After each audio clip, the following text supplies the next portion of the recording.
जम्मू कश्मीर विधानसभा चुनाव जिसके लिए 3 चरणों में 18 सितंबर, 25 सितंबर और 1 अक्टूबर को वोट डाले जाने हैं और पहले चरण यानी 18 सितंबर को होने वाले मतदान के लिए प्रचार का काम आज खत्म हो गया। 90 सीटों वाली जम्मू कश्मीर विधानसभा की 24 सीटों पर 18 तारीख को वोट पड़ेंगे। ये सीटें हैं पुलवामा, अनंतनाग, शोपियां, कुलगाम, रामबन, किश्तवाड़ और डोडा जिलों में। 24 में से 16 सीटें दक्षिण कश्मीर के जिलों में हैं। पहले दौर में 23.25 लाख लोग अपने मताधिकार का इस्तेमाल करने वाले हैं। जम्मू कश्मीर के ये विधानसभा चुनाव इस मायने में खास हैं कि काफी समय बाद चुनावों में कुछ अलगाववादी संगठन भी बढ़ चढ़कर हिस्सा ले रहे हैं। इनमें प्रमुख 2 अलगाववादी संगठन हैं, अवामी इत्तेहाद पार्टी और जमायत इस्लामी। दोनों ही संगठन आतंकवाद से जुड़े रहने के आरोपों में सीधे तौर पर घिरे रहे हैं। जम्मू कश्मीर के इन विधानसभा चुनावों में इंजीनियर राशिद की पार्टी अवामी इत्तेहाद पार्टी ने 52 उम्मीदवारों को खड़ा किया है, लेकिन चुनाव आयोग में रजिस्टर्ड न होने की वजह से अवामी इत्तेहाद पार्टी के इन उम्मीदवारों को निर्दलीय मैदान में उतरना पड़ा और उनके प्रचार के लिए खुद राशिद इंजीनियर अब जुटे हुए हैं। आतंकवाद से जुड़ी धारा यूएपीए में जेल में बंद राशिद इंजीनियर को 11 सितंबर को दिल्ली की एक कोर्ट ने जमानत पर रिहा किया था ताकि वो विधानसभा चुनावों में प्रचार का काम कर सके। तिहाड़ जेल से बाहर आने के बाद राशिद की पार्टी ने चुनावों के लिए जमायत इस्लामी के साथ अब गठबंधन कर लिया है।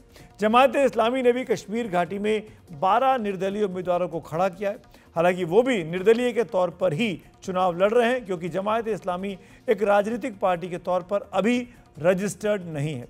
खास बात यह कि एआईपी और जमात दोनों ने इन चुनावों के लिए आपस में हाथ मिलाया है।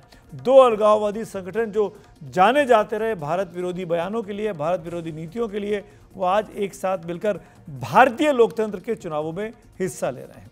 इन दोनों अलगाववादी संगठनों के इस बार खुलकर विधानसभा चुनाव में उतरने और आपस में हाथ मिलाने से यह सियासी जंग बड़ी ही दिलचस्प हो गई है। माना जा रहा है कि एआईपी और जमात के समर्थन से मैदान में उतरे 60 से ज़्यादा उम्मीदवार काफ़ी ज़्यादा इस वक्त आपस में एक दूसरे के चुनौती पेश कर रहे हैं। करीब 60 से ज़्यादा उम्मीदवार जम्मू कश्मीर की मुख्य धारा में रही बड़ी पार्टियों जैसे नेशनल कॉन्फ्रेंस, पीडीपी और कांग्रेस का खेल बिगाड़ सकते हैं। क्या होगा, आइए देखते हैं। ये जम्मू कश्मीर में जो निर्दलियों के तीर हैं वो किस पर चलेंगे, पहले वो देखते हैं।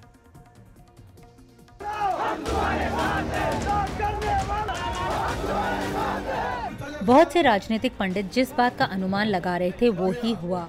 इंजीनियर रशीद की पार्टी ने जमात के साथ गठबंधन कर ही लिया। इलेक्शन में हम अलायंस कर रहे हैं, जहाँ पर जमात इस्लामी के उम्मीदवार हैं तो हम उनकी हिमायत करेंगे, जहाँ हमारे उम्मीदवार हैं वहाँ वो हमारी हिमायत करेंगे। जहाँ कई ऐसी जगह है जहाँ पर दोनों के वक्त की कमी थी वहाँ पर एक फ्रेंडली कंटेस्ट होगा। अवामी एहतियाती पार्टी और जमात इस्लामी दोस्ताना मुकाबला के लिए सहमत हो गए हैं, इसलिए एक दूसरे के उम्मीदवारों का समर्थन करेंगे। माना जा रहा है कि साउथ कश्मीर में पीडीपी को इस गठबंधन से नुकसान हो सकता है, खास तौर पर पुलवामा, शोपियां, जैनीपुरा और कुलगाम में। वहीं नेशनल कॉन्फ्रेंस को नॉर्थ कश्मीर में नुकसान हो सकता है, जिसमें गांदरबल सीट भी शामिल है। तार इनकी कहीं और जुड़ी हुई है, इशारा इनको कहीं और से आता है। जहाँ से इशारा आता है उस इशारे पे ये नाचते हैं। उनका अटैक जो है तमाम नेशनल कॉन्फ्रेंस के खिलाफ, जाहिर सी बात है उनको मैदान में उतारा गया है नेशनल कॉन्फ्रेंस को निशाना बनाने के लिए। कोई बात नहीं ना। जमात 12 सीटों पर चुनाव लड़ रही है, जबकि एआईपी तकरीबन 50 पर। समझौते पर पहुंचने के बाद एआईपी और जेईआई के नेताओं ने अपने कार्यकर्ताओं से एक दूसरे के उम्मीदवारों का समर्थन करने के लिए कहा है। उधर बीजेपी का कहना है कि इस बार कश्मीर घाटी में कमल की एंट्री होगी। एक समय होता था जम्मू कश्मीर में बीजेपी को बहुत ज्यादा लोग स्वीकार नहीं करेंगे, ऐसा लोग कहते थे। आज स्थिति बिल्कुल उसके विपरीत है। लोग अच्छी तरह बीजेपी की बातें सुनना चाहते हैं, समझना चाहते हैं। हमें पूरा कॉन्फिडेंस है कि इस चुनाव में हम इस राज्य में हमारा खाता खोलेंगे। 1987 और 1996 में कई गलतियां जो हैं वो हुई थीं।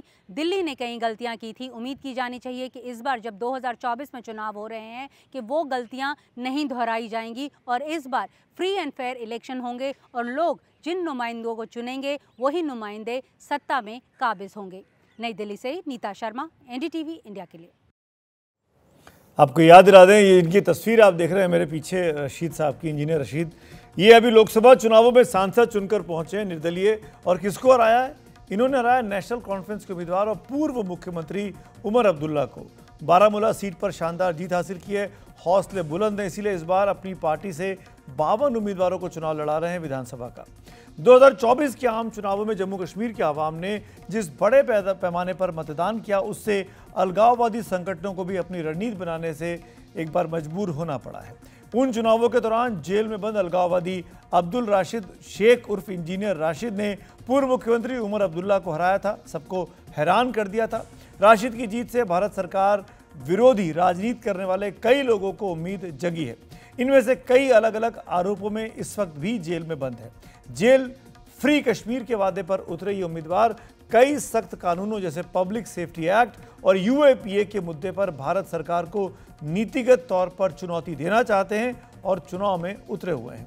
इंजीनियर राशिद की अवामी इत्तेहाद पार्टी की चर्चा बहुत पहले से थी, लेकिन अब जमायत इस्लामी के सक्रिय होने से सबके कान और ज्यादा खड़े हो गए हैं। खुद को एक सामाजिक धार्मिक संगठन बताने वाली जमात इस्लामी कश्मीर को लेकर अलगाववादी रुख रखती रही है। मतदाताओं को बहिष्कार करने के लिए उकसाती भी रही है। उसका मानना रहा है कि वोट देने से कश्मीर पर भारत का दावा मजबूत हो जाता है। यही नहीं, कश्मीर को अलग करने के लिए भी उसने आतंकियों से हाथ मिलाए हैं और यही वजह है कि आतंकवाद निरोधक कानून के तहत उस पर पाबंदी लगी हुई है। लेकिन इस बार के चुनावों में 12 निर्दलीय उम्मीदवार ऐसे हैं जिन्हें जमात का समर्थन खुलकर मिला है। जमात समर्थित सभी उम्मीदवारों के घोषणा पत्र लगभग एक जैसे दिखाई देते हैं। जमात ने आखिरी बार 37 साल पहले 1987 में चुनाव लड़ा था। तब मुस्लिम यूनाइटेड फ्रंट के तहत उसने चुनाव अभियान चलाया, लेकिन उस चुनाव में धांधली का आरोप लगाते हुए मुस्लिम यूनाइटेड फ्रंट में शामिल गुटों ने भारत विरोधी रुख अपना लिया था। जमात इसके बाद हथियारबंद विद्रोह पर उतरा। 1990 में आतंकी संगठन हिजबुल मुजाहिदीन को जमात की हथियारबंद शाखा घोषित किया गया। आतंकी संगठन हिजबुल मुजाहिदीन ने जम्मू कश्मीर में कई आतंकी वारदातों को अंजाम दिया। 1987 के चुनावों में उतरा जमात का एक उम्मीदवार सैयद सलाउद्दीन की बाद में हिजबुल मुजाहिदीन का ही प्रमुख बना था और बाद में कश्मीर में सक्रिय आतंकी संगठनों के यूनाइटेड जिहाद काउंसिल का प्रमुख बना, जो पाकिस्तान के कब्जे वाले कश्मीर से सक्रिय रहे। जमात के ही एक और सदस्य सैयद अली शाह जिलानी ने इसके बाद ऑल पार्टी हुर्रियत कॉन्फ्रेंस के लिए एक गुट की अगुवाई भी की। जिलानी कश्मीर में अलगाववाद का सबसे परिचित चेहरा बन गए थे। जमात इस्लामी पर 3 बार प्रतिबंध लग चुका है, 1975 में, 1999 में और मार्च 2019 में। अगस्त 2019 में जम्मू कश्मीर से अनुच्छेद 370 खत्म करने और उसे 2 केंद्र शासित प्रदेशों में बदलने के बाद कई विपक्षी नेताओं को हिरासत में लिया गया, उनके घरों पर छापे मारे गए, संपत्तियां जब्त की गई। इसमें जमात इस्लामी से जुड़े कई अलगाववादी भी शामिल रहे थे। इन हालात में चुनावों में उम्मीदवार उतारने को लेकर जमात इस्लामी के नेताओं में एक राय नहीं है। जानकारों के मुताबिक चुनाव का विरोध करने वाले ऐसे अलगाववादियों का कहना है कि चुनावों में हिस्सा लेकर जमात इस्लामी जम्मू कश्मीर पर भारत के हक की पुष्टि कर देगी। उधर कई जानकार मानते हैं कि जमात के इस कदम के पीछे केंद्र सरकार से उसके नेताओं की कई दौर की अनौपचारिक बातचीत रही है, तभी आज ये पड़ाव आया कि जमात चुनाव में हिस्सा ले रही है। आवामी इत्तेहाद पार्टी और जमात इस्लामी द्वारा कई उम्मीदवारों को मैदान में उतारने के पीछे जम्मू कश्मीर की राजनीति में मुख्य धारा की पार्टियां पीडीपी और नेशनल कॉन्फ्रेंस को एक साजिश दिखाई देती है। वो इसके पीछे बीजेपी की इसको साजिश बता रहे हैं और अपनी कई चुनावी सभाओं में ये बात खुलकर कह रहे हैं कि तमाम निर्दलीय जो घाटी में खड़े किए गए हैं, चाहे वो इंजीनियर राशिद की पार्टी के हों या जमात की पार्टी के हों, वो दरअसल पीडीपी और नेशनल कॉन्फ्रेंस के नेताओं को हराने के लिए किए गए। सुनते हैं। आपने देखा होगा कि जो जेलों में हमारे नौजवान हैं, उनके माँ बाप को उनसे मिलने नहीं देते, उनको किसी किस्म की आसाइश नहीं दी जाती है। और इंजीनियर साहब न सिर्फ खुद जेल से इलेक्शन लड़े, बल्कि उनको कैंडिडेट ढूंढने की भी जरूरत नहीं पड़ती। एजेंसीज खुद उनके कैंडिडेटों का इंतखाब करके उनको मैदान में खड़ा कर दिए वोट काटने के लिए। तो इतना पैसा कहाँ से आता है हमारे पास? तो हमारे कैंडिडेट्स के पास उनके पास इतना पैसा कहाँ से आता, गाड़ियाँ कहाँ से आती है? वो तो वो जेल में थे, ये कैंडिडेट किसने खड़े किए? मैं तो सिर्फ एक बात पे हैरान होता हूँ कि ये बीजेपी वाले एक ज़बान में कभी बात कर नहीं सकते।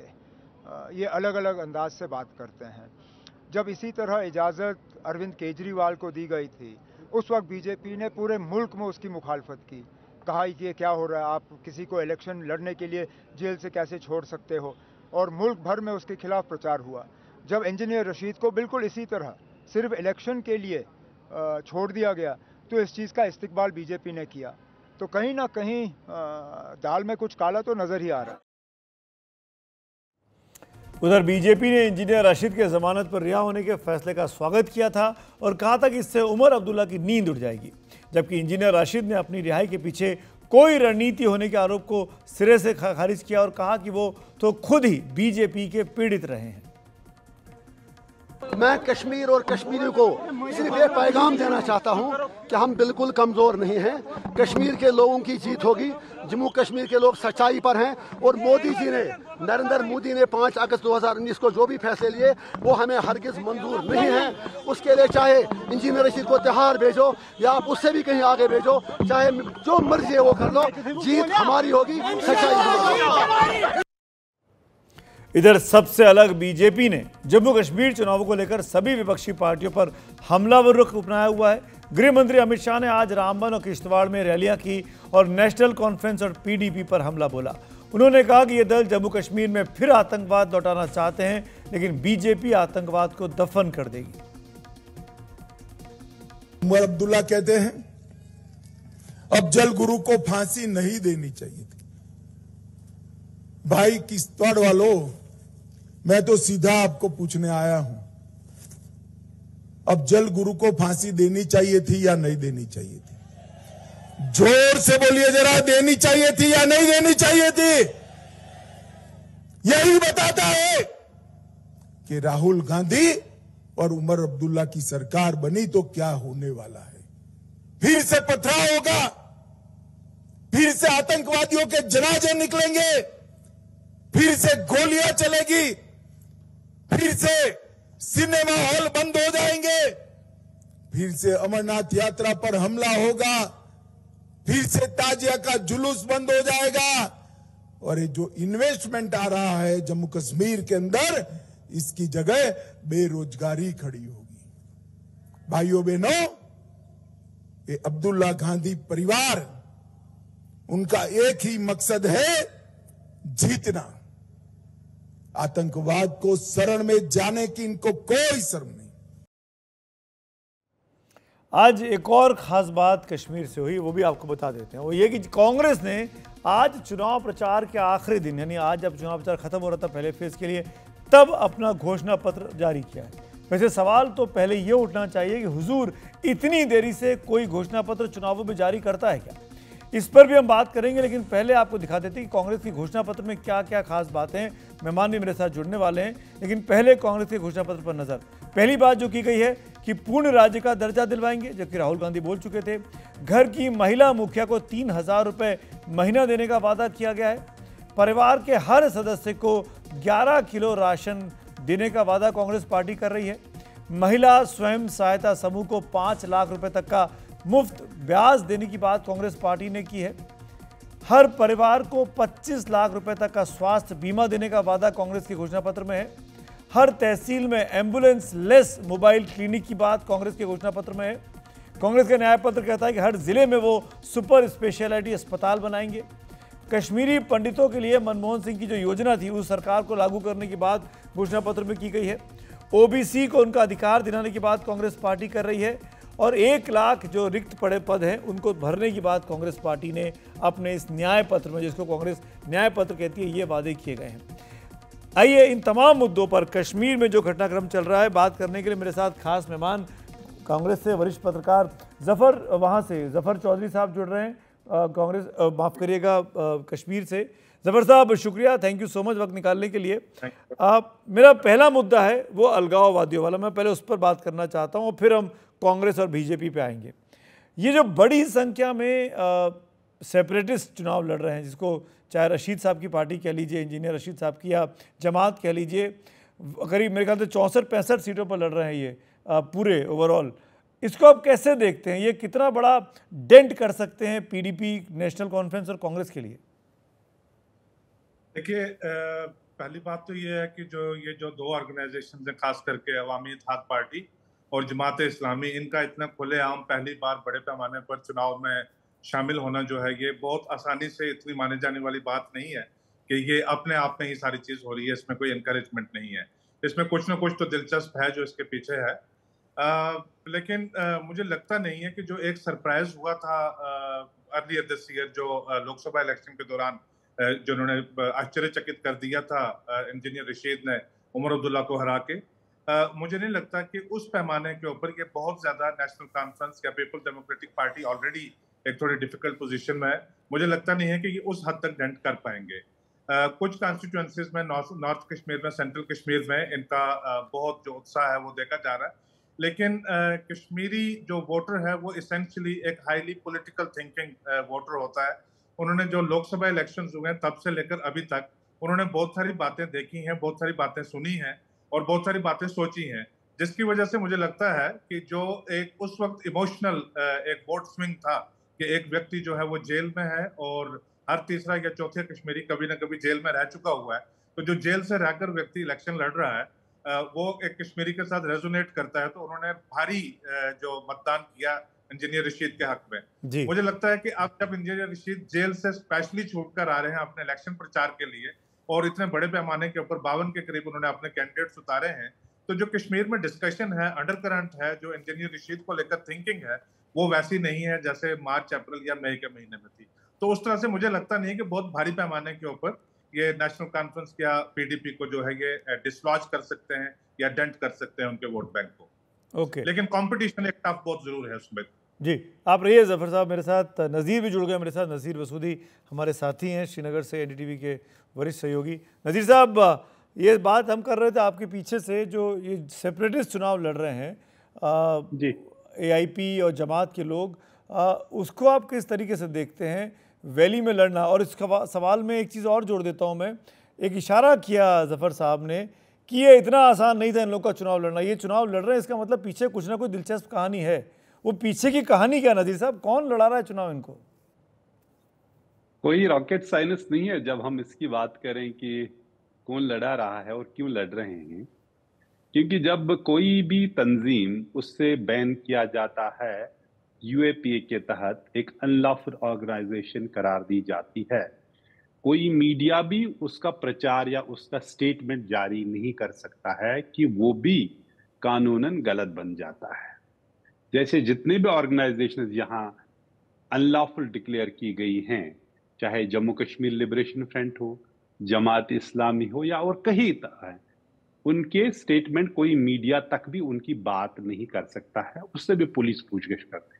लेकिन जब उसी अनलॉफुल ऑर्गेनाइजेशन के मेंबर इलेक्शन लड़ रहे हैं और खुलकर जमात के नाम पे लड़ रहे हैं, गो के कागज में वो दर्ज नहीं है, और फिर उससे एक अलायंस भी होता है, तो जाहिर सी बात है सरकार इस पे इसके ये इजाजत नहीं दी है, बल्कि इस पे खुश भी हो। और सरकार जो रूलिंग पार्टी वो कहती है बहुत अच्छी बात है, देखो वो बड़ी वो सीना तान पे कहते हैं कि देखिए अब जमात भी, ऐसे हालात बेहतर हुए कि जमात इस्लामी भी जो इलेक्शन का न सिर्फ बहिष्कार करती थी बल्कि मिलिटेंसी की भी फाउंटेन हेड थी, वो भी अब इलेक्शन लड़ रही। ये कामयाबी है इस सरकार की। तो सॉरी बीच में इंटरप्ट कर रहा हूँ नजीर भाई, कैन आई से कि is this a Ram Madhav effect? देखिए किनका इफेक्ट है, लेकिन जमीन पे तो जाहिर सी बात है कि जो लोग कल तक ये कहते थे कि इलेक्शन लड़ना बिल्कुल गुनाह है, कश्मीर के काज के साथ गद्दारी है, और उस गद्दारी के नाम पे सैकड़ों लोगों को यहाँ कत्ल किया गया, सिर्फ उनका गुनाह ये था कि उन्होंने वोट डाला, लोकतंत्र में हिस्सा लिया, उनको मरवाया गया। और आज अगर वही सोच, मैं नहीं कहता हूँ वही आदमी है, वही सोच इलेक्शन लड़ रही है, यकीनन जो इलेक्शन लड़ रहे थे उनके लिए एक विंडिकेशन है। लेकिन सवाल भी खड़े होते थे, कल तक तो ये था, आज कैसे ये अचानक सब कुछ बदल गया और आप जमहूरियत में, लोकतंत्र में इतना यकीन रखते हैं। एक इंटरेस्टिंग एस्पेक्ट को जरूर टच करना चाहूंगा इसके पहले कि समय समाप्त हो जाए। जफर साहब, आज आखिरी दिन है प्रचार का फर्स्ट फेज के लिए। कांग्रेस का मैनिफेस्टो आज आया, बाकी तीनों पार्टियां जो बड़ी पार्टियां वो मैनिफेस्टो करीब हफ्ता 10 दिन पहले रिलीज कर चुकी हैं। नेशनल कॉन्फ्रेंस और पीडीपी तो पहले ही ले आए थे। इसको आप कैसे देखते हैं? इस तरह के मैनिफेस्टो की कोई अहमियत रह जाती है? ये तो सरासर मजाक है। जब जम्मू कश्मीर का सवाल आता है, कांग्रेस सोचने में थोड़ा सा समय बहुत ज्यादा लगा देती है। और अभी तक देखा गया कि जिस जोश के साथ वो आए थे, उन्होंने अलायंस स्टिच किया, उसके बाद कांग्रेस का कोई बहुत बड़ा नेता जो है वो उस तरह से कैंपेन के लिए भी, हालांकि बड़ी उम्मीद की जा रही थी कि राहुल गांधी खास करके साउथ कश्मीर में आएंगे और नेशनल कॉन्फ्रेंस के हक में भी आकर बात करेंगे। वो आए नहीं। लेकिन ये जो कांग्रेस के मैनिफेस्टो के लिए थोड़ी सारी मुझे हैरानगी भी है कि प्री पोल अलायंस है उनका नेशनल कॉन्फ्रेंस के साथ, बजाय इसके कि वो एक अपना अलग से मैनिफेस्टो और इतनी देर के बाद के पहले चरण के चुनाव होने जा रहे हैं तब लॉन्च करते, उनका और नेशनल कॉन्फ्रेंस का एक इकट्ठा मैनिफेस्टो आ जाना चाहिए था। वो शायद बहुत बेहतर रहता, क्योंकि प्री पोल अलायंस है और उसमें अंदेशा ये है, उसमें जो इंडिकेशन ये है कि शायद इनकी गवर्नमेंट इकट्ठे बन सकती है, तो इनका एक कॉमन मिनिमम प्रोग्राम, एक एजेंडा भी इनका जो वो कॉमन हो सकता था। वो कहाँ आया? 370 पे अलग अलग राय है, एक कह रहा वापस लेके आएंगे, एक चुपचाप है। वही तो हो नहीं सकता इनके दरमियान। कांग्रेस कहने को मैनिफेस्टो रिलीज कर रही नजीर भाई, लेकिन कुल मिलाकर स्थितियां तो वैसी ही हैं कि कांग्रेस के लिए भी आसान नहीं कश्मीर का चुनाव। बेशक, और कांग्रेस की जैसे जफर जी ने बताया कि कोई सीनियर लीडर नहीं आए। एक बार मल्लिकार्जुन खड़गे आ गए, एक बार राहुल गांधी आए, और उसके बाद कोई नहीं आया सीनियर लीडर्स में से। लग रहा था कि जिस तरह बीजेपी की आप देखें, प्रधानमंत्री से लेके होम मिनिस्टर, डिफेंस में तो सारे नेता जम्मू कश्मीर में प्रचार कर रहे हैं। और 19 तारीख को प्रधानमंत्री श्रीनगर भी आ रहे हैं रैली को खिताब करने के, इलेक्शन कैंपेनिंग के लिए, जहां मालूम है कि बीजेपी शायद जहां भी लड़ा है जमानत भी बचा पाएगी या नहीं, लेकिन तब भी आते हैं, इलेक्शन को सीरियस ले रहे हैं। और जबकि कांग्रेस का बिल्कुल मुक्त। और आज जो उनका घोषणा पत्र आया, कई चीजें बिल्कुल ऐसा है, हैरान करने वाली बातें हैं, जो बिल्कुल जो एनसी के साथ जो उनका मौकिफ है, तो कैसे वो एक में मिलाप कहाँ होगा? तो बिल्कुल उसमें काफी तजाद लग रहा है। और वो भी इलेक्शन से एक दिन पहले कौन पढ़ेगा और कौन उस पर यकीन करेगा और उस यकीन के बाद उनको वोट देगा। तो लग रहा है कि कांग्रेस में काफी लेड बैक एटीट्यूड है यहाँ, जहां तक जम्मू कश्मीर में इलेक्शन लड़ने और या सचमुच में इसमें लड़ने की बात है।